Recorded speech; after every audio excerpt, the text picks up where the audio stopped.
नमस्ते साथियों, मैं पदम कंवर, व्याख्याता हिंदी साहित्य, राजकीय उच्च माध्यमिक विद्यालय चंदपुरा सीकर। आज मैं इस वीडियो में आपको बताऊंगी अलंकार का अर्थ, परिभाषा, महत्व और प्रकार। साथियों, अलंकार का शाब्दिक अर्थ होता है आभूषण या गहना। अलंकार शब्द अलम तथा कार शब्दों के योग से बना है, जिसका अर्थ है अलंकृत या सुशोभित करने वाला। अलंकार की परिभाषा। आचार्य दंडी ने कहा, काव्य शोभाकारान धर्मान अलंकारान प्रचक्षते। तो अलंकारों की जो सर्वमान्य परिभाषा है उसी के अनुसार मैं आपको बताऊंगी कि काव्य की शोभा या सुंदरता बढ़ाने वाले तत्वों को अलंकार कहते हैं।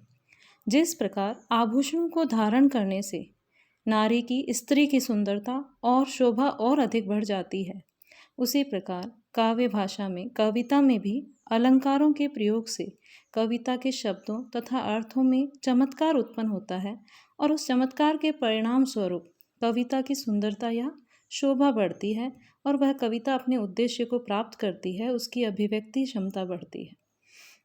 साथियों, यदि आपको कहीं इसमें कोई बात समझ में नहीं आ रही है तो आप इस वीडियो को रोक करके आप दोबारा सुन सकते हैं और इसमें जो परिभाषाएं दी गई हैं उनको लिख के भी याद कर सकते हैं। अलंकारों का महत्व। अब हम जानेंगे अलंकारों के महत्व के बारे में कि कविता में अलंकारों का क्या महत्व है।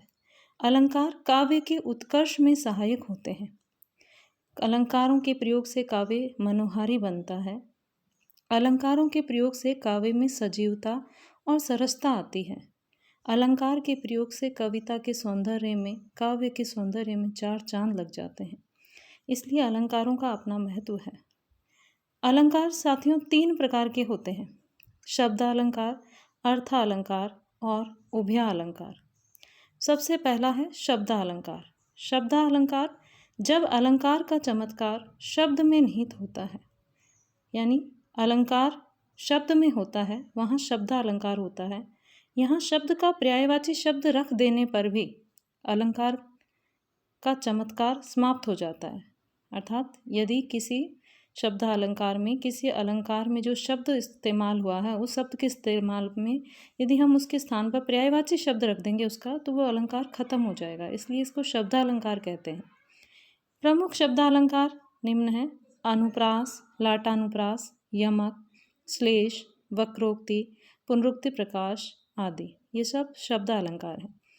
साथियों, दूसरा अलंकार है अर्थालंकार, जहाँ अलंकार का चमत्कार उसके शब्द के स्थान पर उसके अर्थ में निहित होता है, तो वहाँ अर्थालंकार होता है। यहाँ उस शब्द का पर्यायवाची शब्द रख देने पर भी जो अलंकार है वह समाप्त नहीं होता है, उस अलंकार का चमत्कार बना रहता है। इसलिए इसे अर्थालंकार कहा जाता है, क्योंकि इसमें अलंकार शब्द के अर्थ में निहित होता है, ना कि शब्द में। प्रमुख अर्थालंकार है उपमा, रूपक, उत्प्रेक्षा, उदाहरण, विरोधाभास, प्रतीप, व्यतिरेक, दृष्टांत, भ्रांतिमान आदि। तीसरे प्रकार का अलंकार है उभयालंकार, जो शब्दालंकार और अर्थालंकार का ही मिश्रित रूप है, इसलिए उभयालंकार को मिश्रित अलंकार भी कहा जाता है।